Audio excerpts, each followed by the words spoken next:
Frente a la ola de clausuras, contra la criminalización de la música en la calle y medios de transporte, las voces de las y los trabajadores de la cultura recuerdan y denuncian que el arte y la cultura no son un privilegio y que el derecho a crear, disfrutar, intercambiar sensaciones y desatar sensibilidades no se faja ni se confisca. Un pueblo que accede, gestiona y defiende la producción de la cultura popular cuenta con más y mejores herramientas para trazar su historia y delinear su destino.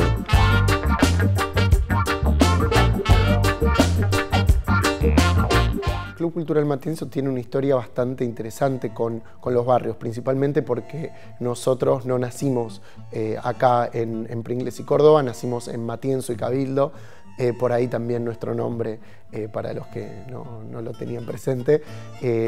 Y lo que nosotros empezamos a hacer era poner un lugar en donde casi no habían propuestas independientes.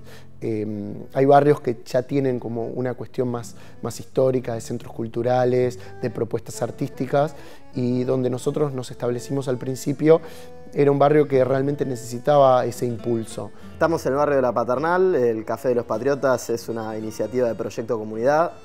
Somos una organización política y social que viene trabajando hace más de 10 años acá en el barrio, en Paternal y en otros barrios de la capital. El café empezó el año pasado como una iniciativa cultural, social y política en base a la idea de la participación popular.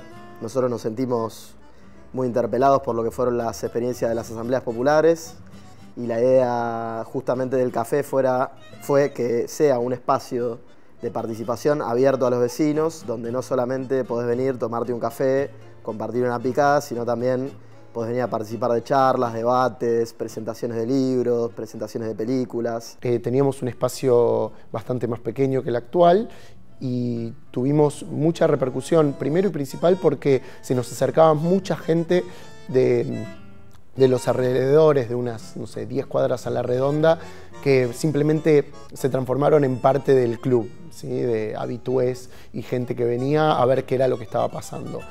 Y después también lo que empezó a pasar era que, bueno, nosotros nacimos hace casi 6 años, con una nueva movida de espacios culturales, en donde se trabaja mucho también desde las redes sociales, donde se comparte mucho lo que está pasando.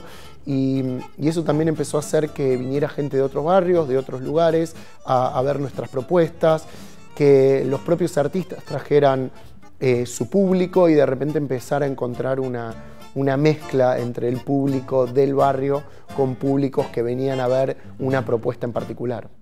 Vuelvo al barrio que un día dejé, con el ansia de hallar por sus calles mis viejos amigos del viejo café. La otra pata que tiene fuerte el café es que está organizado como cooperativa de trabajo. Entonces todos los trabajadores del café, más de 10 compañeros que están trabajando de acá, que con el trabajo cotidiano llevan plato de comida a su casa, además de participar en la organización y de participar de las ideas y de las actividades que se disponen, además de eso, tienen una fuente de trabajo organizándonos de una manera distinta a la más común, digamos, ¿no? No hay un patrón de por medio, acá, digamos, estamos todos siendo partícipes de la misma empresa económica, cultural y política. Y bueno, después, por supuesto, todas las actividades políticas que se dan en el barrio, de discusión, debate, han venido hasta ahora muchísimos intelectuales, algunos que además son vecinos del barrio y que lo han encontrado como un lugar también a donde expresar y a donde hablar con los vecinos de a pie sin que esto se convierta en un auditorio universitario, digamos, ¿no? Esa es la idea del café. Decí por Dios que me has dado, que estoy tan cambiado, no sé más quién soy. El arte en la calle siempre me emocionó y me gustó mucho por el hecho de que en la calle estamos todos y es una intervención que en vez de deja de ser un lugar solo de paso y uno como que se apropia un poco del espacio público que es de todos. Uno intenta, o por lo menos yo lo que hago es intentar entregarlo lo mejor que sé hacer, de la mejor forma y es una retribución, es como un ida y vuelta. Uno regala, por llamarlo de alguna forma, su arte y la gente también entra en vínculo con uno.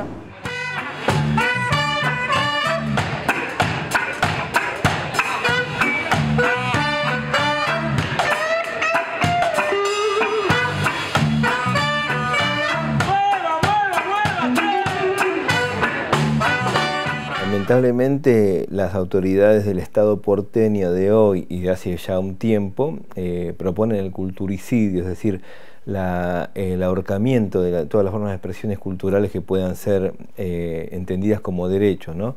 Obviamente que los artistas ambulantes también caemos en esa acción de censura, y bueno, venimos teniendo serias dificultades para poder compartir en el espacio público, en los medios de transporte, la posibilidad de compartir estos derechos. Nosotros los entendemos como un derecho. Creo que en estos últimos 2 años fue claro que es una embestida contra la cultura, cerrando centros culturales. Hay toda una diagramación desde lo político que, bueno, justamente lo ejecutan sus fuerzas de seguridad, pero es una diagramación de una forma de cultura que es mercantilizada, a la que nosotros no somos negocio, digamos, en algún aspecto.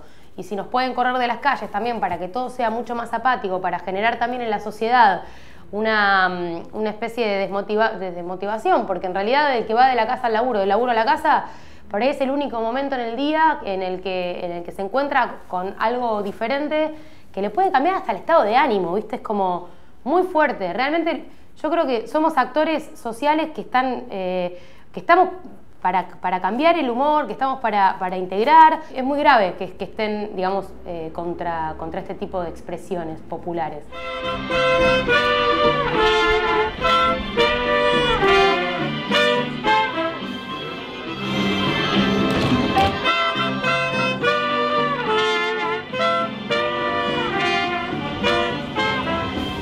En cuanto a lo que hoy se considera como arte urbano, muchas de las técnicas y el camino mismo, en principio, no estaba legitimado como arte.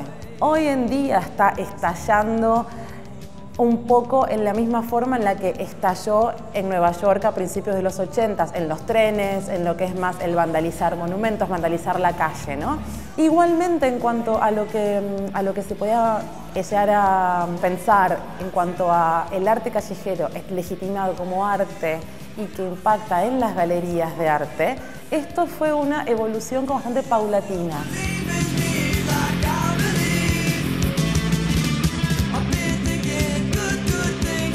Artistas como por ejemplo Caballo, ¿no?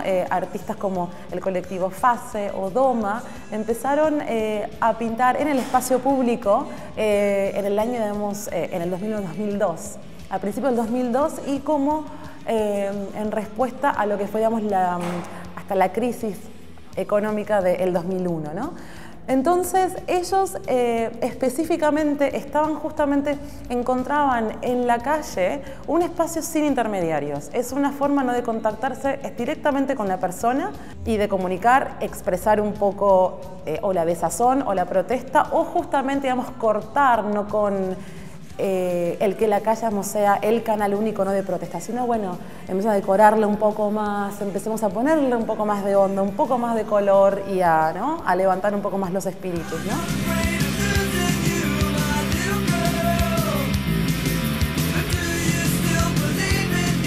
En el transcurso ya de los años empezaron a cambiar las escalas, las dimensiones, los lugares en los que pintaban. Al pintar a gran escala, obviamente necesitas un permiso, ¿no? Un permiso del dueño de la propiedad o lo que sea. Entonces empezaron a modificarse las escalas, a complejizarse las técnicas y las dimensiones. Entonces, en el transcurso ya de los años empezó a haber un ojo de considerar esto como arte urbano, arte en el espacio público. Esta nueva movida cultural yo creo que tiene una raíz bastante variada. Por un lado, es como una reacción un poco a lo que sucedió en Cromañón, o sea, quedaban todos los espacios anteriores a Cromañón que de alguna manera intentaron reubicarse después de, digamos, una redefinición de lo que es la cultura en la ciudad y de cómo se gestiona cultura. Digamos, quedó un agujero, ¿sí? De a poquito hacer cultura independiente era mucho más difícil, era más arriesgado, y de pronto empezaron a surgir nuevas necesidades, también nuevas herramientas, la posibilidad de hacer cultura de una manera mucho más simple, ¿sí? Porque hay herramientas tecnológicas más al alcance de la mano, porque la difusión y la manera de conectarse con los artistas empieza a simplificarse y empieza a crecer.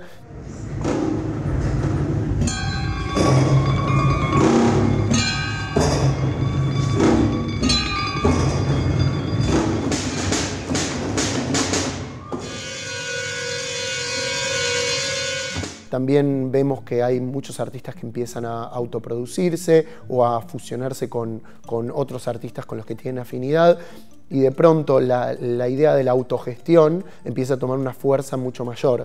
Y entonces ahí es donde sale esta idea de los nuevos espacios culturales, en donde las propuestas tienen más que ver con lo colectivo, con la construcción en grupo, con la idea del, digamos, de lo cultural por sobre lo comercial y por sobre la propuesta artística como manifestación de lo social. El café está armado con una estética, pensado en una estética cultural nacional y popular, digamos, se trató de abarcar muchas figuras del pensamiento nacional y también muchas figuras de la cultura, y justamente Proyecto Comunidad se siente, digamos, como una organización que interviene en esa intersección entre cultura y política.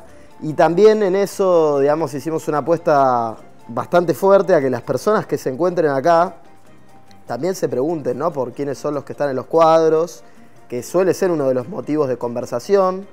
Y esa misma estética está en todo, digamos, ¿no? Los nombres de las picadas tienen los nombres de los libertadores, de Simón Bolívar, de San Martín, de Rosas.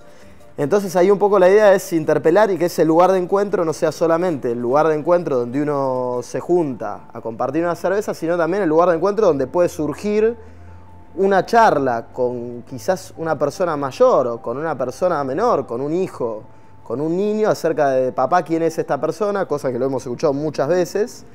Y donde también ahí, lo que decía antes, ¿no?, los compañeros Son Mozos tienen un rol fundamental porque son quienes también hablan con los vecinos, ¿no? Y muchas veces se dan hasta nos ha pasado que se han dado discusiones por alguno de los cuadros, obviamente, ¿no? Entonces la idea también es que sea un poco un lugar de encuentro y de reflexión con esa idea. Bueno, lo que va sucediendo en este tipo de espacios es que la gente se empieza a reunir, empieza a llegar porque, bueno, encontraste un artista que te convoca y de repente llegaste y empezaste a hablar con la gente del espacio, que es gente que está en el lugar, digamos, no es un emprendimiento comercial donde están los empleados, sino que es el espacio de pertenencia de los que lo hacen, ¿sí? Entonces, cuando vos encontrás que la gente que pertenece a ese lugar está y una persona se siente convocada o atraída por esas personas y por ese lugar, se queda, ¿sí? Y construye desde ese lugar.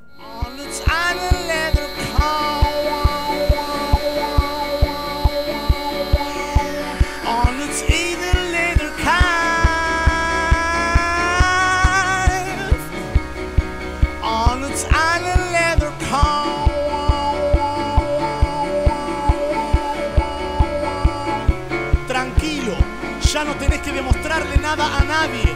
Tranquilo, ya no tenés que demostrarle nada a nadie.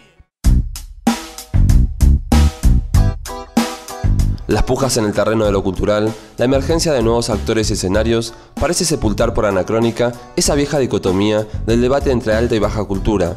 Pero no faltan las voces ni los acuerdos empresariales que por definición ideológica y por rédito comercial pretenden reeditar ese totalitarismo cultural, desconociendo que la cultura popular transporta la savia de su propia perpetuidad.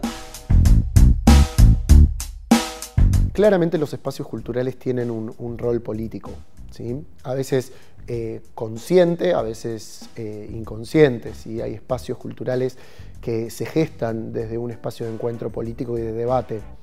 Hay otros espacios que tienen como objetivo principal el encuentro desde la propuesta cultural, artística o social, pero que indirectamente repercute en lo político y en el espacio de pensamiento divergente, en el debate y en una búsqueda de lo social. No, acá, por ejemplo, los ateneos que se hacen los días sábados, cualquier vecino viene y ante la presentación de un economista o quien sea, levanta la mano, pregunta Y la palabra es tan valorada, la palabra del vecino, como la palabra del economista, digamos. O sea, también la idea es un poco eso, empezar a que la política y la cultura empiecen a tener un lugar predominante en los barrios, digamos, que es donde nosotros veíamos que también faltaba, digamos, ¿no? Este es un barrio con una tradición política impresionante, tuvo en la época del 2001 una participación enorme en las asambleas, pero después eso, digamos, fue, digamos, variando y muchas veces los vecinos no encontraban la forma de acercarse a un lugar al cual pueden participar, pueden venir a hablar, pueden venir a opinar, desde un lugar también como vecino, digamos, como vecino de a pie, no necesariamente como un militante que directamente, digamos, pertenece a una organización política, sino como un vecino que se interesa sobre la coyuntura, que quiere discutir y que quizás en esa discusión se ponga un poco en duda si no es interesante también participar de la militancia. Muchas veces se complica la utilización del espacio público porque cada vez digamos, hay más reglas, hay más rejas, hay más complejidad a la hora de usarlo. Muchas veces también viene con un cierto temor a cómo articular o cómo utilizarlo. También de a poco hay un montón de movidas que tienen que ver con recuperar el espacio público para que lo pueda utilizar la gente, el barrio, que sean espacios de encuentro y de debate. Pero también yo creo que, como decía, las nuevas formas de comunicarse hacen que muchas veces uno pueda convocar a un espacio que no sea un espacio público, que es un espacio dentro del ámbito privado, pero son convocatorias abiertas, ¿sí? Se vuelven un espacio público de alguna manera.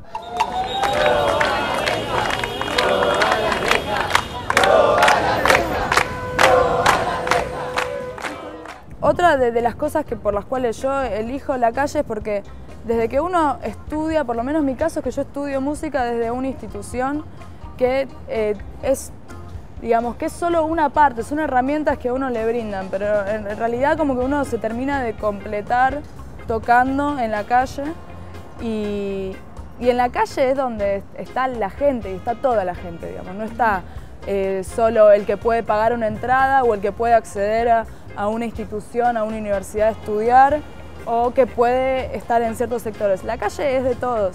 Entonces, a mí lo lindo de la calle es que uno comparte su arte con todo el mundo. En contraposición a la política empresarial y la ideología de mercantilización de la cultura del Estado porteño, nos encontramos con una muralla gigante, con sectores de mucho poder, también fortaleciendo esta judicialización, criminalización y censura de todas las formas de arte. Y venimos desde ese lugar y desde hace tiempo dándole pelea porque estamos convencidos, ¿no?, que el derecho tiene que ser defendido, la simpatía social por el arte nos acompaña de una manera masiva y también esta guerra de desgaste nos fortalece en vez de deteriorarnos. En definitiva están buscando un rédito y no están pensando en el bienestar social, porque el arte es bienestar, digo, es una especie de terapia, ¿viste? No sé, es como que aparte pueden acceder hasta un magnate superpoderoso, claro, que está paseando por el centro en su amargo día de laburo, hasta un pibe que nunca vio un instrumento y nunca pudo ejecutarlo. Muchas veces se te acercan pibes que están hiper desahuciados, de estar todo el día caminando y viendo dónde parar esa misma noche, y vos le prestás el armónico, le prestás el instrumento y ya es otra visión, ¿no?, que le entregás al pibe del día. Lamentablemente tenemos que decir que desde que empezamos a tener y a estar en las calles desde hace 6-7 años, esta situación diezmó de artistas las calles, porque bueno, muchos lamentablemente y entendiblemente tuvieron que emigrar hacia otras posibilidades de trabajo, de expresar su arte, ya que era un asedio permanente de los brazos institucionales del gobierno de la ciudad, ¿no?, con inclusive amenaza de secuestro de instrumentos, amenaza de detenciones. Nosotros tenemos algunas causas, tenemos más de 60 contravenciones firmadas y lamentablemente entendemos que muchas personas, bueno, tuvieron que acceder a otras posibilidades porque fue desgastante durante mucho tiempo.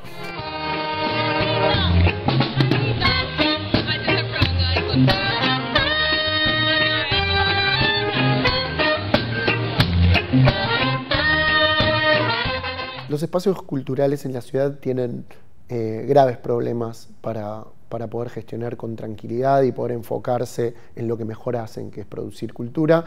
Algunos creen que se está persiguiendo la cultura, otros creen que esto es una cuestión de negligencia o de falta de atención a lo que está sucediendo en los espacios culturales. Es muy difícil especular sobre qué es lo que pasa en la mente de los que nos gobiernan. Lo que podemos sí ver es que vemos muchas clausuras de espacios culturales, que quizás una clausura se levanta, pero después hay otra clausura y finalmente muchos espacios terminan decidiendo cerrar sus puertas, ¿sí? Es como cuando uno le pone más energía a tratar de mantenerse abierto que a producir y a convocar, uno termina desanimándose. Hace ya un mes que estuvimos con una clausura por parte de la Agencia Gubernamental de Control, que es el órgano del gobierno de la ciudad que se encarga de la parte, digamos, del control del espacio público. Y básicamente lo que tuvimos fue una clausura sumamente injusta, porque estaba en ese momento funcionando una clase de tango con un grupo de vecinos que estaban en ese momento básicamente aprendiendo lo que es uno de los pilares de la cultura ciudadana de esta ciudad. Y bueno, básicamente lo que sucedió fue que ya habían venido en otras ocasiones, no habían encontrado nada. Nosotros tenemos habilitación como café. Entonces vinieron a decir que la clase tango era un baile. Y como era un baile, nosotros no tenemos habilitado para baile, sino para café. Lo cierto es que es muy difícil saber qué hay atrás de todas estas clausuras. Por un lado, podemos especular con que hay una razón recaudatoria que tiene que ver con las multas que vienen después de las clausuras, con obligarnos a ir a levantar la clausura, a pagar estas multas. También se juega mucho con la desinformación, con la falta de asesoramiento. Por otro lado, bueno, una lucha que desde MECA venimos llevando ya desde hace bastante es que no existe una ley de centros culturales en la ciudad, que nos deja completamente desamparados y vulnerables, porque al no tener una reglamentación acorde, a veces nos clausuran porque hay gente bailando o porque hay música. Entonces, que bueno, para todos nosotros es parte fundamental de nuestra cultura y que no concebimos nuestros espacios sin ello. Ante esta situación se dio acá una asamblea de vecinos que se juntaron rápidamente, porque de hecho los que estaban haciendo la clase de tango eran todos vecinos, donde lo que se decidió fue básicamente desconocer la clausura por injusta. Se convocó una conferencia de prensa a la que concurrieron muchos medios, muchas organizaciones sociales y políticas de la comuna, muchos vecinos. Y en base a eso logramos que relativamente en pocos días vinieran a levantar la clausura. Levantaron efectivamente la clausura, nos dejaron una multa que también consideramos injusta. No solamente injusta por la acción de clausurar un taller cultural con los vecinos, sino injusta porque además no cumplió con el procedimiento administrativo correspondiente, digamos, tuvo un montón de fallas y de vicios, que claramente lo que indican es que, bueno, venían, digamos, un poco la orden de clausurar, digamos, como encontraron que había un taller de tango, porque lo publicamos por internet, vinieron directamente a buscar eso.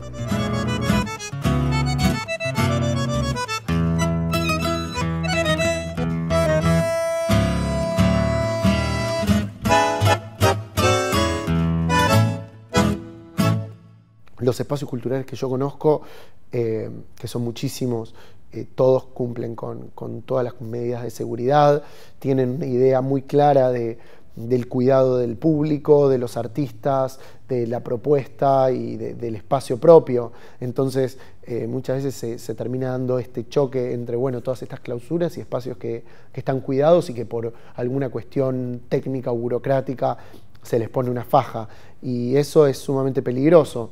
Pero más allá del agujero legal que hay y de una voluntad política, bueno, de la búsqueda de estas clausuras, también hay una orientación de las políticas culturales que va mucho más a lo mercantil, a lo masivo, a invertir los fondos públicos no en fomento de los pequeños emprendimientos, sino de los grandes emprendimientos, como puede ser la Usina de las Artes, o el Centro Metropolitano de Diseño, o megafestivales, o un Ciudad Emergente que, bueno, es sumamente criticable por sus contenidos y por las propuestas no emergentes que tiene. Pero bueno, sí, vemos por un lado una cuestión quizás de recaudatoria o de clausuras, y por otro lado una falta de una política cultural orientada a la descentralización de la cultura y al fomento de las propuestas independientes. Después de que levantaron la clausura, también llamativamente, y ante la participación de los vecinos y ante el acompañamiento de toda la sociedad,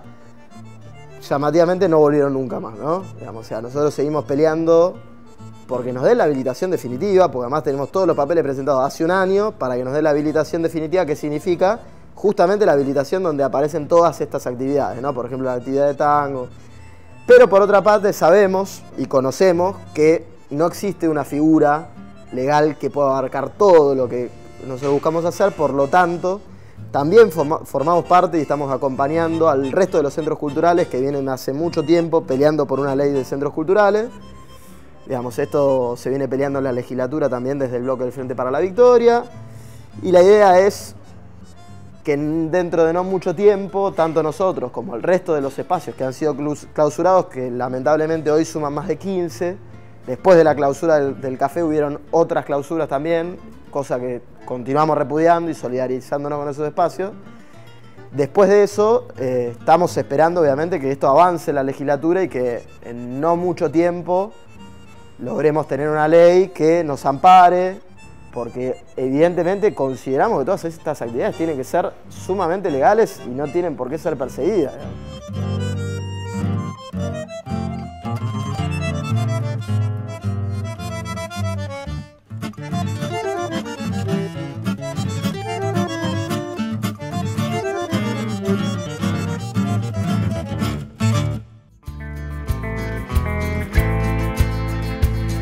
Espacios culturales autónomos y autogestivos, músicos y trabajadores de la cultura, identificados con la causa popular, se movilizan para defender lenguajes y rincones de la ciudad, donde la expresión artística no es una mercancía for export, estimada en su potencial para atraer divisas.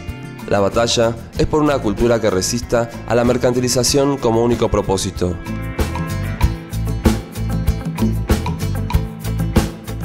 El Estado porteño, hoy con el color político del PRO, lamentablemente negocia el espacio público. Bueno, ya lo vimos en los proyectos de parques y plazas, donde transforma de una manera perversa, obscena y abrupta los espacios públicos en espacios privados y también comerciales para pocos, ¿no?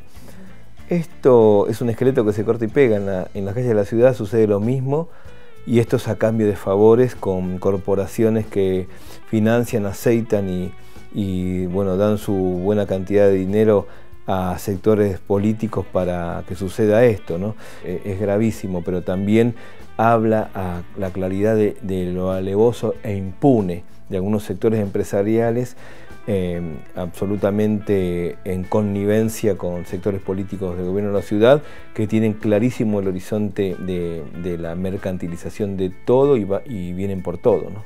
Generalmente los artistas callejeros tenemos problemas, más que nada, o sea, con la policía, que nos dice que no podemos estar en un lugar tocando, o con, por ejemplo, a mí lo que me pasa es que yo toco en los colectivos, y en los colectivos está prohibido para, digamos, todo lo que son músicos y vendedores subir a trabajar. Y un poco lo que pasa en los subtes, lo que empezó a pasar hace 2 o 3 meses, es que cuando bajó la policía metropolitana, que empezamos a recibir amenazas de que nos confisquen los instrumentos, nos empezaron a decir que no podíamos estar tocando.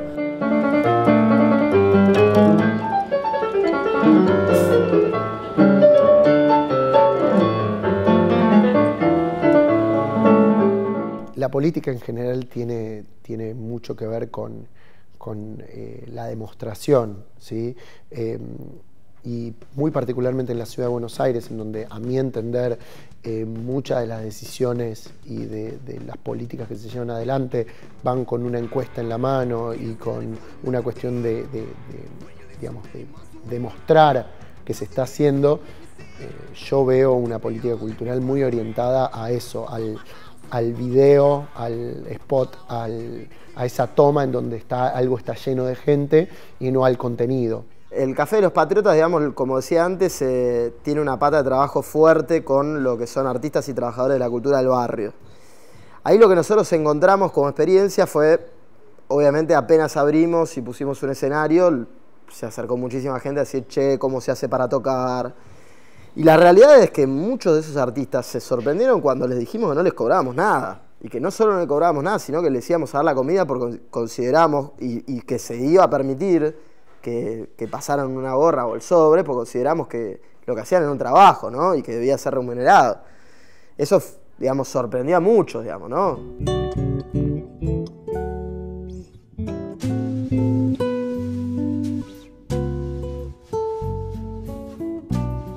Y también, por otro lado, nosotros encontramos que ahí los artistas también están dando una pelea muy fuerte, porque lo que nos cuentan muchas veces es que van a lugares, obviamente, donde les piden una cantidad de entradas vendidas a priori.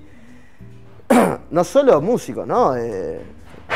Tenemos un compañero que hace magia, que también es vecino del barrio, que le pasa lo mismo. Tenemos compañeros, digamos, que hacen teatro, que les pasa lo mismo, digamos, o sea, donde aparece muy fuerte, digamos, esta cuestión de la cultura como mercancía, y donde también uno, para expresarse, tiene que pagar, digamos.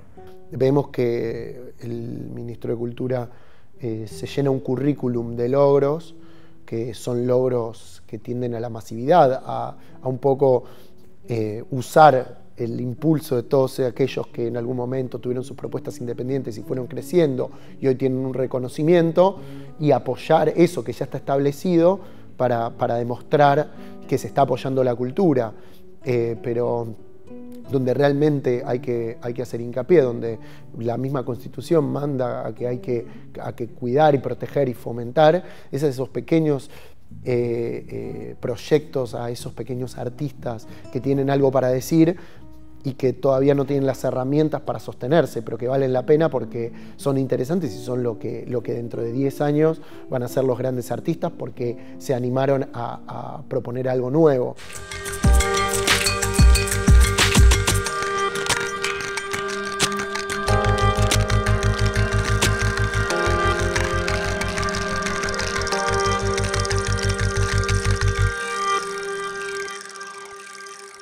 Afortunadamente, bueno, el macrismo nos amontona porque frente a las vicisitudes que nos propone y las agresiones de diferentes formas, el desprecio por el derecho a la cultura, artistas ambulantes de los medios de transporte y de las calles, nos empezamos a agrupar en una conformación, ¿no? Donde confluyen todas las ideologías políticas y a su vez tiene una identidad apolítica, ¿no? Que se llama el Frente de Artistas Ambulantes Organizados, ¿no? El Frente de Artistas Ambulantes Organizados comienza siendo, bueno, una serie de músicos de diferentes líneas que nos empezamos a plantear este tema de, bueno, che, ¿qué pasa con la metropolitana? ¿Cómo accionamos nosotros? ¿Cómo nos podemos informar? Bueno, ahí comenzamos muchos compañeros de la línea A, convocando a otros compañeros de otras líneas. Una de las primeras reuniones fue en el Obelisco. Y bueno, y ahí empezamos a vincularnos con gente de Jamecaderos, de San Telmo, compañeros que trabajan en la peatonal Florida, y en realidad es un espacio abierto de debate con una pluralidad ideológica tremenda, pero con un objetivo claro, que es empezar a debatir el proyecto de ley que está en estado parlamentario y que nosotros podamos lograr que este proyecto de ley se apruebe antes de fin de año, que es por lo menos la meta próxima, para una mejora en el laburo de los compañeros que están trabajando en las calles y transportes públicos. Este proyecto de ley, que fue presentado el año pasado por primera vez, pero ya venía siendo trabajado años antes entre artistas y entre legisladores, ¿no? Porteños.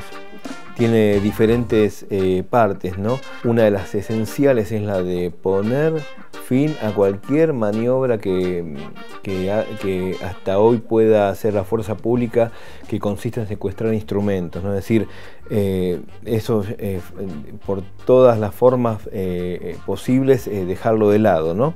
Sí, a mí lo que me pareció atractivo del proyecto de ley es uno de los artículos que me parece fundamental, es del no permiso, del no pedir un permiso burocrático para ejercer el arte y para poder deambular, para ejercer el derecho a deambular con tu arte.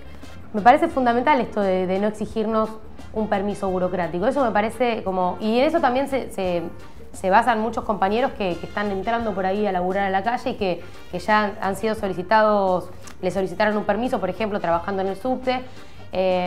Y esto también me parece muy atractivo para futuras generaciones, para por ahí enmarcarlo en algo que está dentro, que somos parte de una sociedad, que estamos dentro de un colectivo cultural, social, y que necesitamos libertad para ejercer lo que hacemos. En otras partes de este proyecto de ley, bueno, manifestar el pedido de revocación de una ley que es la 1540, que es una ley que es una suerte de mamarracho frente al músico y un insulto, porque esa ley de alguna manera interpreta que cualquier sonido es igual a una contaminación sonora y por ende es tratado como ruido y por ende es un contaminante. Entonces, bueno, estas cuestiones son impresentables, ¿no?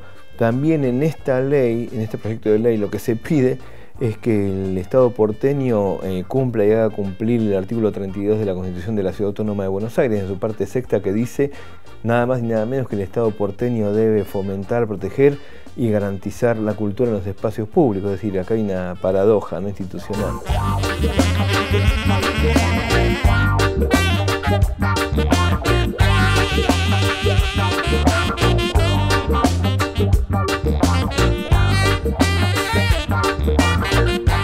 MECA, que es el Movimiento de Espacios Culturales y Artísticos, tiene ya unos 5 años funcionando.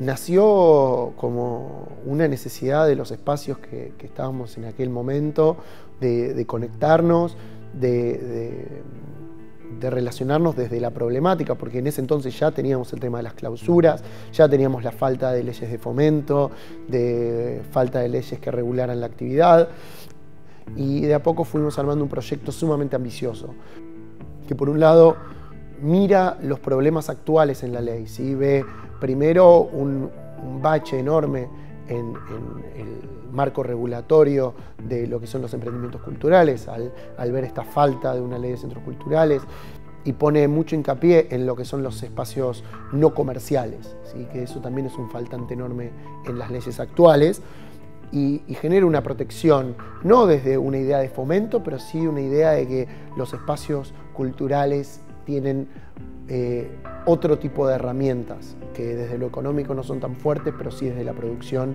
y desde la programación, y para poder ver si realmente podemos tener una ley en el año 2014 que finalmente genere las condiciones que esta ciudad necesita para tener una cultura en los barrios independiente, autogestiva, popular y que tenga las herramientas para sostenerse.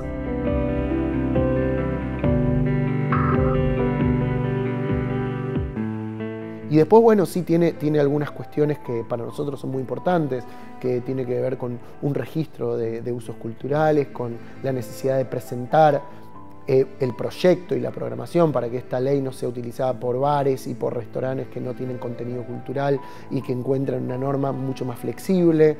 Y por sobre todo tiene que ver con algo que para nosotros fue muy importante, que tiene que ver con dar visibilidad a la problemática, llamar y convocar a otros espacios culturales a sumarse a la lucha y transformarnos en un actor legítimo de esta lucha.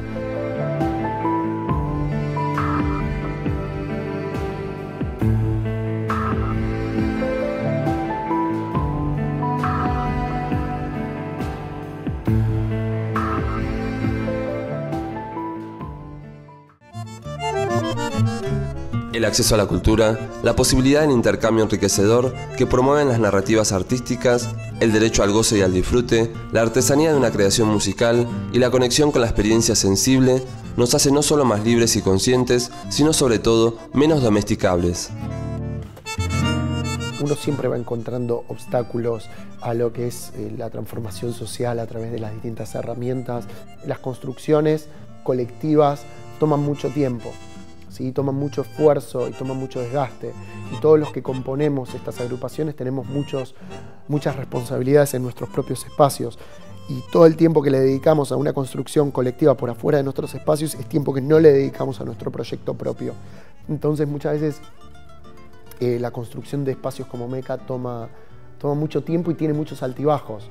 Hay compañeros que nos dijeron, no, me parece que están apurando el asado. Apurar el asado, a ver, ¿a qué te referís con eso? Digo, no sé, nosotros no estamos apurando ningún asado, estamos tratando de que sea ley para que el día de mañana lo disfrute tu nieto también.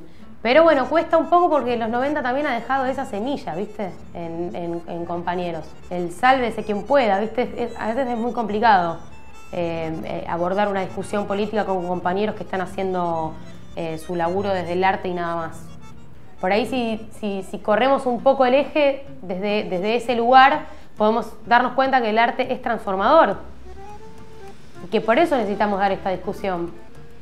Porque hay sectores que consideran que no es transformador, que simplemente somos mendigos. Sollozaron los violines, los fuelles se estremecieron y en la noche se perdieron los acordes de un gotán, un botón que toca ronda para no quedarse dormido y un galán que está escondido chamullando en un zaguán. La función social del arte va más allá de lo que si uno milita en un lugar o si uno tiene el propósito o no. Es así, o sea, es algo que ocurre y no tiene que ver con que uno sea buena persona, mala persona, con que cante temas con contenido político o quizá no tanto. El arte genera y transforma y emociona. O sea, yo lo elijo porque a mí me hace crecer como persona y también porque entre la relación yo creo que uno también se brinda para las personas y eso es lo lindo. Hoy tiene un purrete y lo ha bautizado, por eso que bailan los cosos de Alá. La cultura para nosotros justamente entra, digamos, escapa, digamos, de los catálogos que siempre se le quieren poner, porque sobre todo la cultura popular siempre va rebasando lo que pueden agarrar las enciclopedias, ¿no? Pero sí se puede determinar, o nosotros lo determinamos un poco en negatividad con respecto a un ejemplo muy básico que se habló el día de la conferencia de prensa, era hace no mucho tiempo Mauricio Macri dijo que el tango es la soja de la ciudad. Bueno, entonces, para nosotros ahí sí hay una conceptualización bien básica que es, si vos creés que la cultura, a pesar reconociendo que la cultura produce porcentaje del PBI, digamos, y tiene una consecuencia económica, más allá de eso, si vos creés que la cultura solamente se reduce a eso, en el caso de la comparación con las hojas, si se reduce a que el tango sea algo for sport, como siempre, digamos, se intentó, ¿no? Que el tango sea básicamente lo que los turistas quieren escuchar y lo que se puede vender afuera. Y después, obviamente, el contraste que aparece hoy con lo que claramente se ve con esto, digamos, de declarar embajadores de la cultura algunas figuras que la verdad es que no están, digamos, muy referenciadas con lo que nosotros consideramos la cultura popular, digamos, ¿no? Estamos declarando embajador cultural de la ciudad a Tan Biónica porque tiene que ver con una generación de jóvenes que asumió la posta de la renovación cultural permanente de la ciudad de Buenos Aires. La movilización que se hizo este día 13 de agosto contra las clausuras, pero fue una movilización cultural en donde hubo un escenario y donde hubieron muchísimos artistas que expusieron, hubieron clases de folclore, de tango, y que la manifestación esta se dio a través de la intervención de un espacio público. También fue un clausurazo, pero también fue una manera de llevar nuestra programación a la gente y de una manera colectiva, y donde tenía gente que fue a manifestarse y que vio lo que sucede en estos espacios en conjunto y arriba de un escenario, y terminó relacionándose con lenguajes culturales que quizás no ve todas las semanas.